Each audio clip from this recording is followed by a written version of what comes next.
Nevertheless, we have to watch out for this. And that's really what my next book is about. It's a paean to listening, a plea for everybody to listen and not to miss those beautiful sounds, because sound is extraordinary, amazing, rich, and something that we spend a great deal of our time ignoring now, especially in cities. We get used to suppressing our consciousness of sound because it's mostly noise. It's not nice. It's traffic noise, aircraft noise, construction It does noise. remind me, but back in, it was probably 1984, I went and knocked on the door of Tony Schwarz in New York City, who was a renowned expert on sound. Well, some people like that, and there are times when loud sound is euphoric. When your team scores a goal, you don't want everybody just to be going, no, you want that roar, you want the adrenaline. Indeed, I think, I've seen a few basketball games on TV.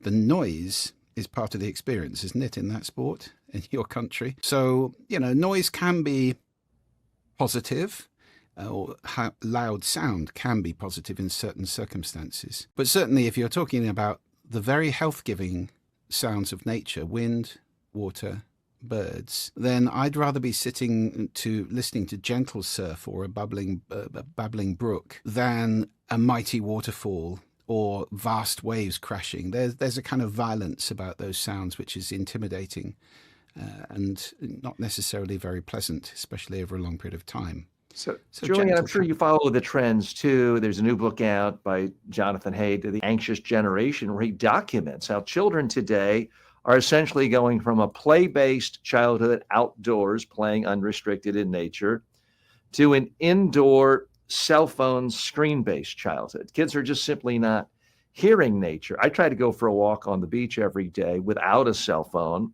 People think I'm crazy. What do you mean you don't have earplugs in? What do you mean you're not listening to a podcast every second? What do you see with these trends, and how can they be altered? Well, there is a counter trend. It's got a Japanese name, shinrin-yoku, which is forest bathing, and is becoming enormously popular in the Far East. And I know there are now shinrin-yoku forest bathing centers across the USA as well.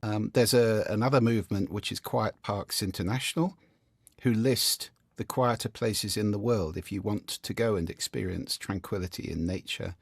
And they have a website displaying many of those places. So there are countermeasures here. It's not all about, stuffing yourself full of content at every moment.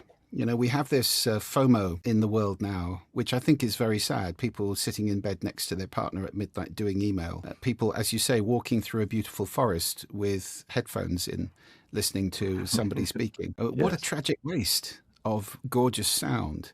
So we spend 95% of our lives indoors now. And, whilst I think you're right, many children do spend less time indoors than many adults. They're certainly not sitting in hermetically sealed air-conditioned offices all day. He made political TV commercials, but he made entire albums just about city sounds. So he would go around with recording.